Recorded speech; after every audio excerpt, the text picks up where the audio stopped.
Hello. In this video, we introduce a couple of really cool tricks to show you how you can save time whenever you are expanding binomials. Let's get started. So before we introduce the binomial theorem formally, I want to begin with an idea of what do we mean by a binomial. We're talking about two terms, like a plus b, being raised to some power when we're expanding it. For example, in this box, you see that we have a plus b raised to the 0 power. Well, we know anything raised to the 0 power is just 1. But what about a plus b raised to the first power? Still kind of boring, but that's going to just be the base itself, a plus b. Now notice the coefficients of a and b are both 1s. So in this case, what we see here is that we have, for the first case, when our power is 0, we have a 1 as our coefficient, just the constant. And then when the power is a 1, we have coefficients of 1 and 1. And if you notice over here to the middle of the chart, you'll see something called Pascal's triangle. You may have heard of this before. Pascal's triangle is a way of recognizing this pattern. And what will happen in Pascal's triangle are the 1s will stay on the outside, and each inside term is found by adding the two terms above it. So let me show you what I mean. If we took a plus b to the second power, we would know that that would mean a plus b times a plus b. Well, in reality, wouldn't that expand into a squared plus 2 copies of ab plus 1b squared? So we would get the coefficients 1, 2, 1. But that right here is our third row of Pascal's triangle, 1, 2, 1, where you could have just gotten that 2, that coefficient, by adding the two 1s right above it.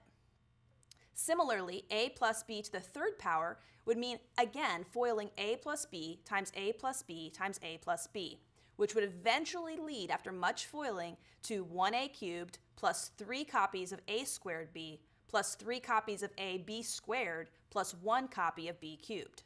You can try that for yourself. I really encourage you to pause the video, try to foil it over and over again on your own, and see if you believe me that that is in fact the expansion.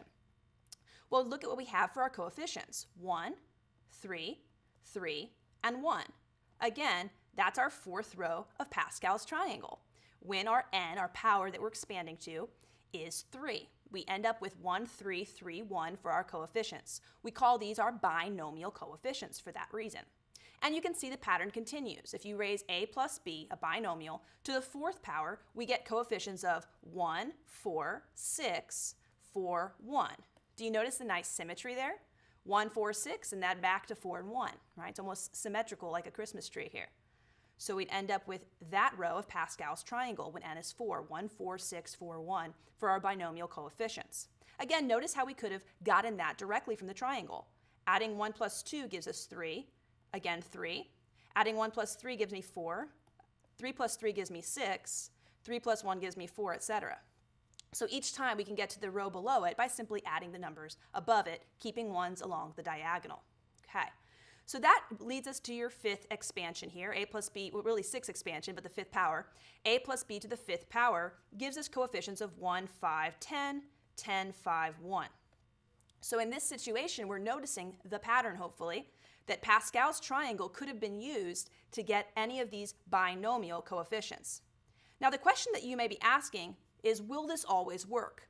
And again, when we show you a theorem, there's always actually a proof for that theorem that you can check out online or in your textbook.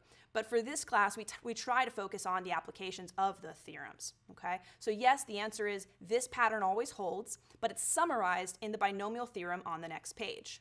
Now, do you always have to do Pascal's triangle? No, it turns out you could actually use something called a combination, and we're going to talk about the combination formula on the next page.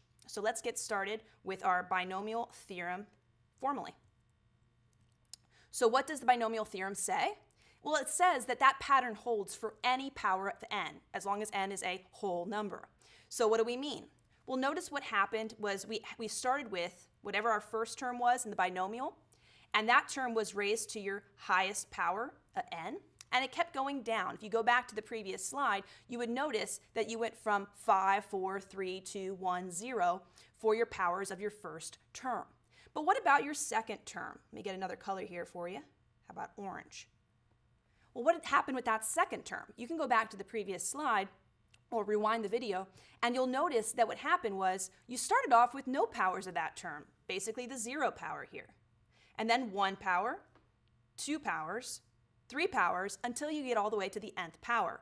So while your first term is decreasing from n down to 0 as its power, your second term is increasing from a power of 0 until you get to the full power of n. So that pattern holds.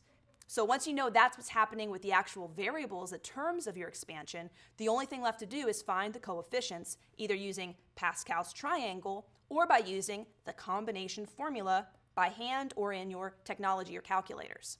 So what does this formula say? Well, the combination formula says if you're looking for n, choose r, okay, so you have n total items and you're choosing the rth term. Another way of writing that is NCR or CNR, or just the parentheses with n on top and r on the bottom. They all say the same thing. You could go into your calculator, a TI-83, a TI-84, any sort of technology for upper level math will have this key, and type in which n and r you have for your combination. Or you could do it by hand. So we're going to show you both ways in a second here. Let's look at this example. X plus 2 is being raised to the 4th power. So rather than expanding it by repeatedly FOILing, I'd like to use the binomial theorem. So what do I know? Well, I know that for my first term, the x term, I'm going to start by raising it to the 4th power because that's what my n is. So x to the 4th, then x to the 3 goes down, right? Then x to the 2, then x to the 1, and finally x to the 0 is just 1, so you don't have to write that there. Really, it's x to the 0, but that's kind of silly to write because it's just a 1. So what else do we have? Well, we know that the second term, this time it's a positive term. If it was negative, it would be a little more interesting. We'll see that later today. But since the second term is positive, we would say we're going to take our, not yellow, I don't like yellow, sorry. Let me get orange for you. We're going to take our second term, which was 2, and we're going to start with the 0 power and go up until we get to our n being 4 in this case. So we would say, okay, starting here, I have 2 to the 0, but we know that's just 1, so there's no need to write that. Then I have 2 to the 1st power, 2 to the 2nd power, 2 to the 3rd power, and finally 2 to the 4th power. Now we know that we can do that arithmetic, hopefully, just raising 2 to powers. You're going to multiply by 2 repeatedly. So you could definitely continue saying, okay, I know now that so far, here's what I have. I have something, that's how many copies, my coefficient, times x to the 4th, and no copies of 2 for my first term. Then I have something, some coefficient, times x to the 3, but it's multiplied by 2. So that's really 2x to the 3rd. In fact, to be consistent, I'll use my orange there so you can see better. Let's see if I can grab orange. There we go. So there's my 2, and then go back to my blue real fast. Okay. What about my next term? What do you think it is? Well, that's right. It's going to be x squared, but what is the number multiplied by x squared? You're right, it's 4. So we have x squared. Why is it 4 if you're wondering? I might have lost a couple of you. I went back to yellow. I apologize. Let's get orange. There you go. It's 4 because 2 squared is 4, right? It's 4 because 2 squared is 4. Let's check out our next term. What do you think it is? Well, that's right. We're going to have x, but how many copies of x? Well, that's right. 2 to the 3rd copies. Following that pattern, right? 2 to the 3rd is really 2 times 2 times 2, which is 8. Notice it's not 6. What else do we have? Well, our final term, we would have how many copies? Well, we'd have 16, but there would be no more x because it's x to the 0, isn't it? That's right. So we'd have just 16, and we might have to multiply by some other binomial coefficient. So what are these binomial coefficients that we've alluded to? Well, one thing we could do is Pascal's triangle, right? We know that Pascal's triangle says that I could start with 1s on the diagonal, but how far would I have to go? Well, the first 1 is when n is 0, and then n is 1, and then n is 2, and then n is 3, and then n is 4. So I'd have to go down 5 lines. So 1, 2, 3, 4, 5. What would those numbers in the middle be? Let's take a look. Well, your first number would be 1 plus 1, which is going to be 2. So that would be the number that would go in the 3rd row there. And then if you add 1 and 2, you get 3. So that would go there. And again, 2 and 1 is 3. So that would go there. And then what about 1 and 3? Well, that would give you 4. What about 3 and 3? Yep, that would be 6. 3 and 1, 4 again. So this would be the row of Pascal's triangle that would be used for these coefficients. So this should be a 1, a 4, a 6. Notice I use parentheses because I have to multiply when things are next to each other. A 4 again, and a 1. So this might seem like a tedious process or kind of confusing at first, and that's why you always want to pause the video and take your time practicing it yourself, making it your own. But notice this is a lot faster than simply taking x plus 2 and multiplying by itself 4 times with lots of foiling, okay? One other thing I wanted to point out, though, is how you could have used the formula instead. What do I mean? Well, this combination formula, or the calculator as well, would allow you to get, for example, even though we know the first and the last are always 1s, right? N here would be 4, and you're taking a combination of 0 items, okay? So N choose R here would be 4 choose 0. So how would that look in our formula? So if I wanted 4 combination 0, if I was doing it by hand, that would be 4 factorial over 4 minus 0 factorial times R factorial, where R is 0 here. Now, we haven't spent a lot of time with factorials. You may need to go look for factorial tutorials on the internet. There's lots of them. Our book also goes over them. But the basic idea with the factorial is you start at that number and you go down multiplying until you get to 1.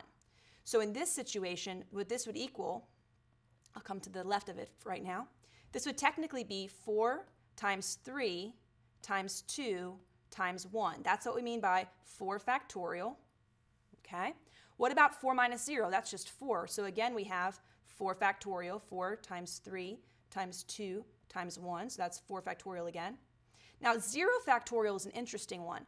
You want to write down in your notes, 0 factorial and 1 factorial are defined to be 1. They're placeholders of multiplication. So that's technically just a 1. So what happened in this case? Well, you might see it already. All of the terms canceled, didn't they? On top and bottom, the 4 canceled, the 3 canceled, the 2 canceled, and the 1s definitely canceled. So we're left with an answer of 1. And that makes sense. That was, in fact, the binomial coefficient for 4 choose 0. And you could do this for any of these terms. I'll just write down the rest of them for you to practice on your own or with technology. This would be 4 choose 1. 6 would be 4 choose 2. 4 would be 4 choose 3. And then the last one would be 4 choose 4. If you want to know the actual meaning behind the combination formula, the idea here is how many subgroups from n items can you form that are of size r. So for example, if you're ever playing a card game and you want to know how many possible hands of poker there are, well, there's 52 cards in the deck and you're choosing 5 cards to be in your hand.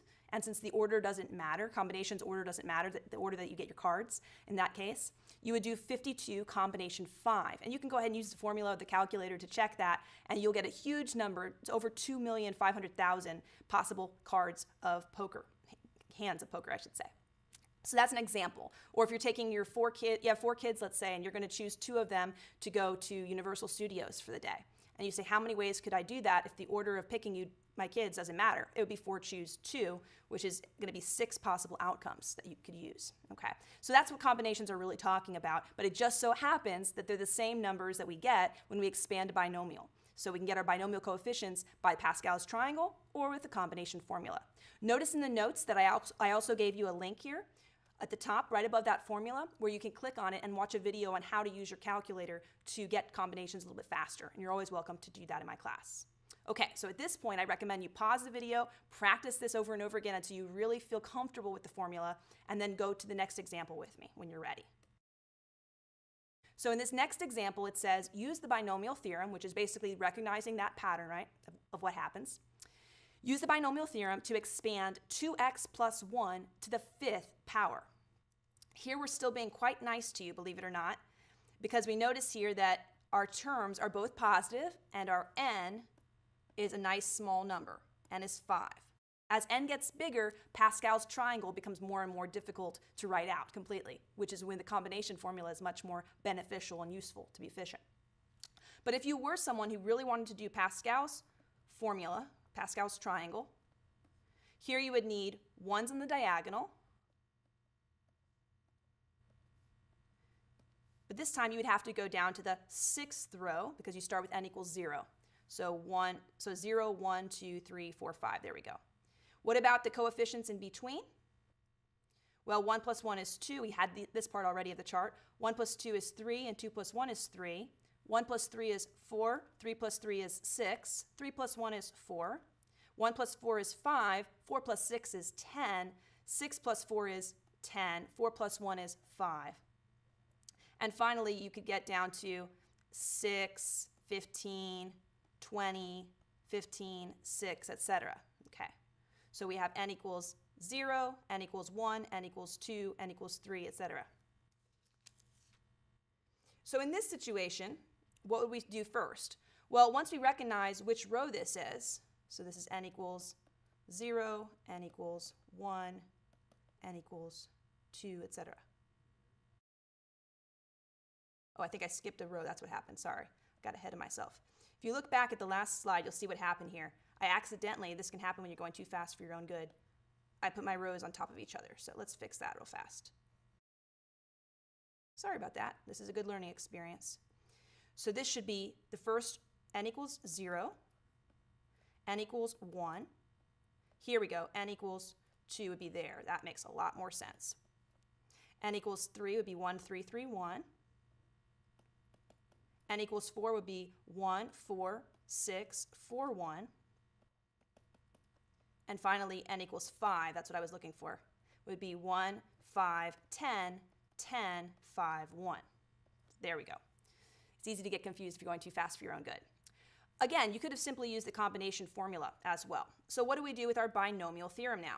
We take our first term, which was, notice 2x, not just 1x. That makes a little difference here. So we're going to say we're going to have something times 2x to the what power? That's right, your nth power goes first here. So to the 5th power. And remember, your next term, you could write it out if you want to be specific, is technically a positive 1. So this would be times positive 1 to the 0 power. So while this one's going up, the first one is going down. So we get that pattern from our binomial theorem, which recognizes the reality of what happens when we expand binomials. What else? Our next term would be, how many copies of 2x? That's right, 4 copies of 2x, because we're going down, aren't we? How many copies of 1? That's right, 1 copy of 1.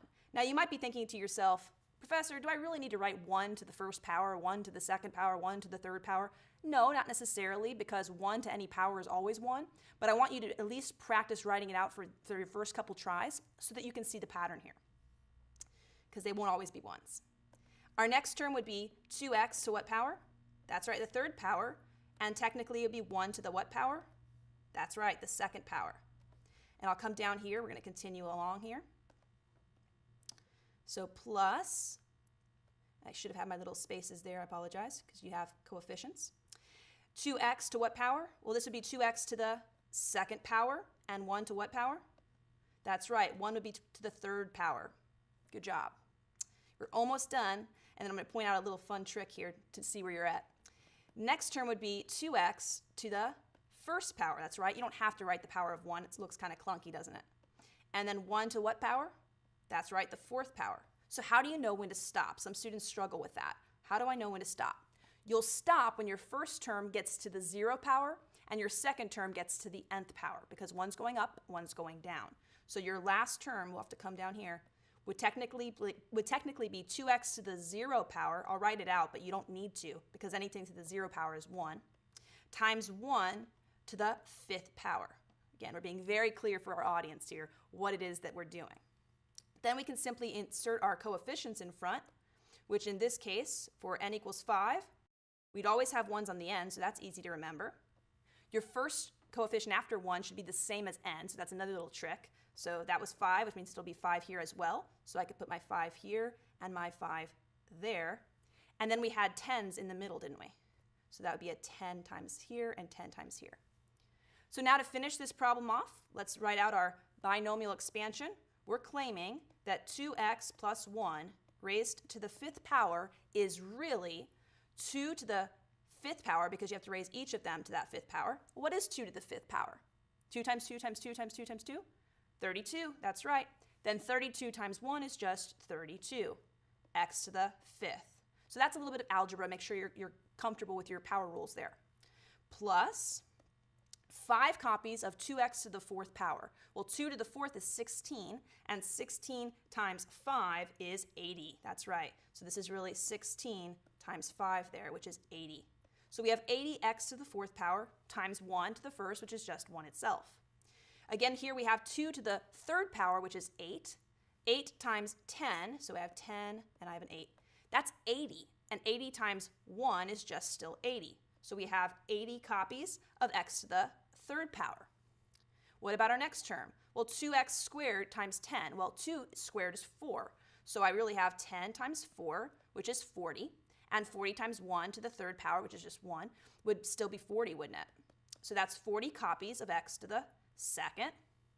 Let's finish them off. 2x gets multiplied by 5, so that's 10x times 1 again. So that's still 10x.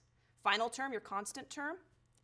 2x to the 0 power is really 1, and 1 times 1 to the 5th is still 1. Times 1 again, it's a 1, isn't it? So we're claiming that when you actually expand this binomial of 2x plus 1 to the 5th power, we get 32x to the 5th plus 80 copies of x to the 4th plus 80 copies of x to the 3rd plus 40 copies of x squared plus 10x plus 1.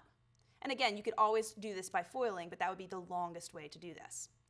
So Pascal's triangle, that's one way to get those binomial coefficients. Remember, if you wanted to use technology or the formula from the previous slide, you can always review that. This would be, for example, n is 5, combination 0, to get your 1 here.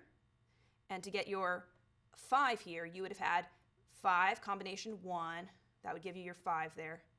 To get your 10 here, you would have used 5 combination 2. To get the other 10 here, 5 combination 3. To get the 5 here, it would have been 5 combination of 4. And the last one for the 1, you would have had 5 combination 5. And that always makes sense because if you have 5 kids and you want to take all 5 of them to universal, how many ways is there to do that? Just 1. Okay. All right, so again, you're welcome to get your binomial coefficients with Pascal's, with the formula, or in your calculator. Any of those is fine with me. The next thing we're going to talk about, the last topic of today's video, is what do you do if someone says, I just want one of those terms. I don't want the entire expansion. Well, for example, what if someone said to you in this problem, please find the term containing x to the 3rd power? Well, after you've expanded it, that's easy. You'd say 80x cubed, right? But what if you wanted to get it directly? Is there a way?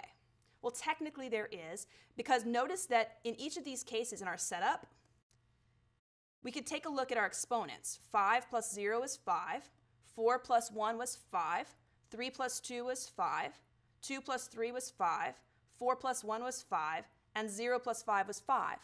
Those exponents for each of those terms that we've expanded always add up to your n. So if you know that you want x to the 3rd, then that means you want your second term to be raised to the 2nd power, okay? So we did do 1 to the 2nd power in that case, right? And then as far as how to get 5 choose 2 here, you would say I would start with my n being my 5. And why did I choose 2? Because I always choose the power of my second term there. So this is 0, 1, 2, 3. They're going up. The second term goes up. Let me formalize that with you in our next slide. It says to find a particular term in the binomial expansion of, let's say, x plus y to the nth power. And let's say we want the term containing our second term, y, raised to the r power. According to the recognition of the pattern here, it turns out that we could simply take a combination of n choose r to get our binomial coefficient. So this is like doing combination of n choose r. And then we could say that's our coefficient, and the first term would be raised to the n minus r power. And that's because they have to add up to n, right? So if r is 2, but n was 6, then this power would be 4, right? Because they have to add up. And then the actual second term gets raised to that r, doesn't it? Now, technically, remember in the expansion, since you start with the 0 power, the rth power of y is really the one more than that. So for example, if you have r being 2, that's really the third term of the expansion. So let me show you what I mean here. Suppose we want to find the particular term containing y to the 6th power. In the expansion of parentheses 2x, that's my first term, plus 3y, that's my second term, and we're expanding to the 8th power. Okay, so what do I know? Well, I could just follow the formula completely, and that's totally fine. If you're a formulaic person, you just want to plug and chug, feel free. But if you think you might forget the formula and you want to understand what's going on, here's what is basically going on here. You notice that you like to go out until you get to the y to the 6th term, right? You want y to the 6th as your term. So what does that mean? Well, normally you would have started with y to the 0, and then y to the 1, and then y to the 2. So really, y to the 6th is your 7th term, and that's what that's saying here, 1 plus r. That's the term number. But what about your first term? What would the power of 2x have been? All right, the power of 3y better be 6. So I know that in this setup here, my 2x is being raised to some power, and my 3y is being raised to some power. But what power? And I have to have my combination of something, choose something, or use Pascal's triangle. Okay, so how do I do this? Well, here's what I know. I know that y is raised to the 6th power. So that means my second term in this case is a 6 as my power. What does that mean for my first term's power if they have to add up to n? Well, here n is 8, right? So if they have to add up to n, what would the power of 2x be? That's right, it has to be a 2, doesn't it? So that's why the formula says n minus r, because here n is 8, r is 6, and 8 minus 6 is 2. So that's what that formula is saying. That's where it's coming from here. There's a reason it's there, okay? I don't like to plug and chug into the formula. I'd rather understand it, because I know that my exponents, the powers have to add up to n. So they had to add up to 8. Now, how does that work for my combination to figure out my binomial coefficient here? Remember that your second term starts at 0, the powers go up. So it starts at 0 all the way to the 6. So in reality here, you'd say I'm going to start with my n. So what is n here? N is 8. We always start with n. And we're going to choose what? That's right, we're going to choose 6. 8 choose 6 would actually bring you out to that 7th term, because 8 choose 0 is where you begin, right? So that is what we have in our formula right there. So this would turn out to be whatever 8 choose 6 is, and you're welcome to use the formula 8 factorial over 8 minus 6 factorial times 6 factorial. You would end up with 8 times 7 times 6 all the way down to 1. You'd also end up with 2 factorial, which is just 2 times 1. And then you'd have 6 factorial, which is really 6 all the way down to 1. Notice some things cancel there. Namely, 6 all the way down to 1. In other words, 6 factorials cancel. 2 also goes into 8 4 times. So you would really just have 4 times 7, which is 28, over 1. So it looks like this binomial coefficient by hand would be 28. Again, a couple other ways to do that. Pascal's triangle, go down 7, it would be go down 9 times, because you start at 0 until n is 8. You could do it that way, but that's pretty long. Or you could use the calculator. Okay. What else do we have? Let's clean it up now. We know we're supposed to take 2x, not just x, but 2x, our first term, to the second power. What would that be? 2 times 2 is 4, so that would be 4 copies of x squared. What about 3y to the 6th power? So in that case, 3y to the 6th power, you're going to take 3 to the 6th power. Well, we know that 3 to the 6th power is really 3 to the 2, 3 to the 2. So that right there is 3 to the 4th power and 3 to the 2. So that's 9 times 9 times 9. Okay, so you could do that. 81 times 9, and you'll get your number there. You can use your calculator to get your numbers quickly, and that's y to the 6th power. Now, when you multiply all of those numbers together, you should end up getting the answer of a really big coefficient, 81,648, x to the 2nd and y to the 6th. So there is the particular term of this expansion that contains y to the 6th. Now notice they could have asked it a different way, right? They could have said, please find the particular term containing x to the 2nd. What would you have done? Well, I would have started off the same way, putting my 2 as my power of 2x, my first term, and then thinking to myself, what would the power of my second term be if they have to add up, the powers have to add up to n, to 8. Well, it would have been 6, and then I would have been able to figure out that part. Finally, once I know that, I know this is 8 choose 6, because we always choose the power of our second term for our particulars. All right, with that in mind, you can pause it, you can replay it as many times as you want. we're going to do one more example where we practice this. So feel free to pause it and try it on your own. It says, find the particular term containing x to the 9th power in the binomial expansion of 7x minus y in parentheses to the 15th power. So Pascal's triangle would not be fun here. Okay, that would be a lot of lines, 16 lines to write out. Okay, so we are looking for x to the 9th power. Well, x comes from our first term, doesn't it? So we would like to raise our first terms of 7x to the what power? That's right, 9th. That was given to me. Now we have to do some critical thinking, right? We would like to take our second term. Notice it's negative y. We haven't done a negative second term yet, but we have to take the entire term negative y to the power. But what power? Well, what do our powers have to add up to when we're expanding binomials? That's right, they have to add up to n. Here, n is 15, okay? So if n is 15 and our first term had a power of 9, wouldn't we just take 15 minus 9 to get our second term's power? That's right, and what would that be? Yeah, it's 6, isn't it? So now we can go over here and say we now know what this power is. It's got to be 6. So rather than just plugging into a formula, I can think this through. What about my binomial coefficient, if I wanted to use just the formula, the calculator, or even, let's say, Pascal's triangle? Well, with the formula or the calculator, you would say I have a combination of 15, that's my n, so we always put our n first. Choose r, where r is the power of my second term, so choose 6. So that's really the 7th term out, but it would be choosing 6 for our r value since you start at r equals 0. And now we would be able to either use our formula or use technology to get 15 choose 6. And when I do that, I got 5,005. So feel free to either use Pascal's triangle, the formula, or the calculator to get this binomial coefficient, 5,005. Well, what does 7 to the 9th give you? It's a big number. I got, let's see, is that 40? That is 40. I got 40,353,607. That's when I got 7 to the 9th power. And then x to the 9th is sitting right next to it. And finally, what about our last term that we're multiplying by? Negative y to the 6th power. Well, a negative raised to an even power is just a positive term. So that's just a positive y to the 6th power. Final step, multiply. You might get a calculator error, right? But what does this equal?